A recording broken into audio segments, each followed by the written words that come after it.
இயேசு கிறிஸ்துவின் இனிதான நாமத்தினாலே உங்களை ஒவ்வொருவரையும் நான் வாழ்த்தி வரவேற்கிறேன். இந்த காட்ஸ் கிரேஸ் ஊழியத்தின் மூலம் உங்களை சந்திப்பதில் மிகவும் மகிழ்ச்சி அடைகிறேன். இந்த நாளிலும் கூட வேதத்திலிருந்து ஒரு வசனத்தை நம்ம தியானிப்போம். மத்தேயு எழுதின சுவிசேஷம் 5ஆம் அதிகாரம் 4வது வசனம். துயரப்படுகிறவர்கள் பாக்கியவான்கள், அவர்கள் ஆறுதல் அடைவார்கள் சொல்லி இந்த வார்த்தை சொல்லப்பட்டிருக்கிறது. துயரப்படுகிற நம்மை தான் கர்த்தர் என்ன செய்வார்? ஆறுதல் படுத்துகிற ஆண்டவர். துயரப்படுகிற நாம் தான் ஆசீர்வதிக்கப்பட்டவங்கன்னு சொல்லி இந்த வார்த்தை சொல்கிறத நம்ம பார்க்குறோம். ஒருவேளை இந்த வார்த்தையை கேட்குற நீங்கள் ஏதோ ஒரு துன்பத்தின் பாதையில், பிரச்சனைகள் மத்தியில், சோதனைகள் மத்தியில் கடந்து வர்றீங்களோ, அந்த சூழ்நிலையில் அந்த வார்த்தைகளை கேட்டுக்கொண்டு இருக்கிறீங்களோ, ஆண்டவர் உங்களோடு கூட தான் பேசுகிறாரு. துயரப்படுத்துகிற உங்களை கர்த்தர் ஆறுதல் படுத்துகிற ஆண்டவராக இருக்கிறாரு. அப்போஸ்தலர் 20ஆம் அதிகாரம் 19ஆம் வசனத்தை நம்ம வாசிக்கும்போது, வெகு மனத்தாழ்மையோடும் கண்ணீரோடும் யூதருடைய தீமையான யோசனைகளால் எனக்கு நேரிட்ட சோதனைகளோடும் நான் கர்த்தரை சேவித்தேன்னு சொல்லி பவுல் சொல்கிறத பார்க்குறோம். பவுல் ஒரு ஊழியம் செய்யும்போது ஊழியத்தின் பாதையில் அன்றைக்கி எத்தனோ பிரச்சனைகள், மனிதர்களால் அவருக்கு உபத்திரம் வந்தது, யூதர்களான தீமையான யோசனைகளால் அவர் நேரிட்ட சோதனைகள் மத்தியிலையும் கூட அவர் கர்த்தரையே என்ன செஞ்சார்?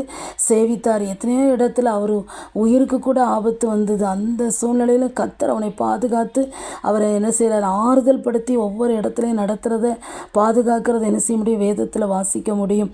வேதத்தில் ஒரு மனிதனை குறித்து நம்ம பார்ப்போம்.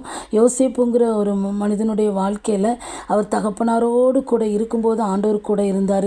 சொந்த சகோதரர்கள் அவனை வெறுத்து பகைத்து குழியில் தூக்கி போடும்போதும் ஆண்டவர் கூட, யோசேப்பு கூட இருந்தார். அந்த இஸ்மவேலரிடத்தில் அவனை 20 வெள்ளிக்காசுக்கு விற்று போடும்போதும் ஆண்டவர் யோசேப்போடு இருந்தார். போத்திபார் வீட்டில் அடிமையாக அவன் வேலை செய்யும்போது ஆண்டவர் அவனோடு கூட இருந்தார். அங்கிருந்து அவன் செய்யாத தப்புக்காக அவன் சிறைச்சாலைக்கு போகும்போதும் சிறைச்சாலையில் யோசேப்போடு கூட கர்த்தர் இருந்தார். அங்கிருந்து ஆண்டவர் என்ன செஞ்சார்? ராஜாவினிடத்தில் கொண்டு போய் ராஜாவுக்கு அடுத்த ஸ்தானத்தில் என்ன செஞ்சார்? யோசேப்பை உயர்த்தினான்னு சொல்லி பார்க்குறோம். ஆண்டவர் யோசேப்போடு இருந்தார்னா, யோசேப்பு ஆண்டவரோடு கூட இருந்தனால தான் ஆண்டவர் யோசேப்போடு கூட என்ன செஞ்சார்? அவனுடைய வாழ்க்கையில் துன்பங்கள் மத்தியில், பிரச்சனைகள் மத்தியில், கண்ணீர்கள் மத்தியில், வேதனைகள் மத்தியில், செய்யாத தவறுக்காக கண்ணீர் வடிக்கும்போது கூட ஆண்டவர் அந்த யோசேப்போடு கூட என்ன செஞ்சார்? இருந்தார். ஏற்ற நேரத்தில் அவனை என்ன செஞ்சார்? ராஜாவுக்கு அடுத்த ஸ்தானத்தில், அந்த தேசத்தில் ஒரு அதிகாரியாக அந்த எகிப்தில் என்ன செஞ்சார்? உயர்த்தினான்னு சொல்லி பார்க்குறோம். ஆண்டவர் அவனை எப்படி ஆறுதல் படுத்தினா தெரியுமா? ஆதியாகமம் 41ஆம் அதிகாரத்தை நீங்கள் வாசித்து பார்த்தீங்கன்னா அதில் 51, 52 வாசிக்கிறேன். யோசேப்பு என் வருத்தம் யாவையும் என் தகப்பனுடைய குடும்பம் அனைத்தையும் நான் மறக்கும்படி தேவன் பண்ணினார் என்று சொல்லி மூத்தவனுக்கு மனாசே என்று பெயரிட்டான். நான் சிறுமைப்பட்டிருந்த தேசத்தில் தேவன் என்னை பழுக பண்ணினார் என்று சொல்லி இளையவனுக்கு இப்ராஹிம் என்று பெயரிட்டான்.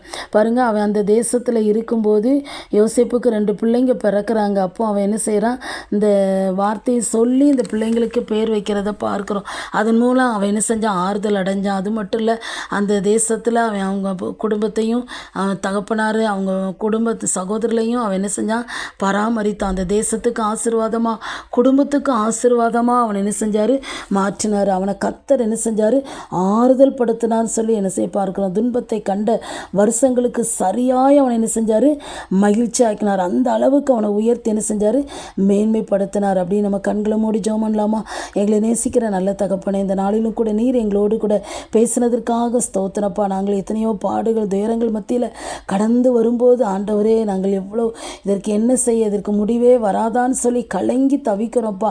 ஆண்டவரே, துயரப்படுகிற எங்களை கர்த்தர் ஆறுதல் படுத்துகிற தேவனப்பா, எங்களை ஆசீர்வதித்து உயர்த்துகிற தேவனப்பா. அந்த வார்த்தைகளை கேட்கிற அப்படிப்பட்ட சூழ்நிலையில் இருக்கிற ஒவ்வொருவரையும் கர்த்தர் ஆசீர்வதிப்பீராக. என்ன பிரச்சனையோ, என்ன துன்பமோ, என்ன காரியம் இருந்தாலும் எல்லாவற்றையும் மாற்ற உம்மால முடியும் ஆண்டவரே. ஒவ்வொருவரையும் கர்த்தர் ஆசீர்வதிக்கும்படி ஜெபிக்கிறோம். அந்த பிரச்சனைகளை மாற்றுங்க, ஆறுதல் படுத்துங்க. அப்படி செய்கிறதற்காக ஸ்தோத்திரம். இயேசுவின் நாமத்தில் ஜெபிக்கிறோம் நல்ல பிதாவே, ஆமென்.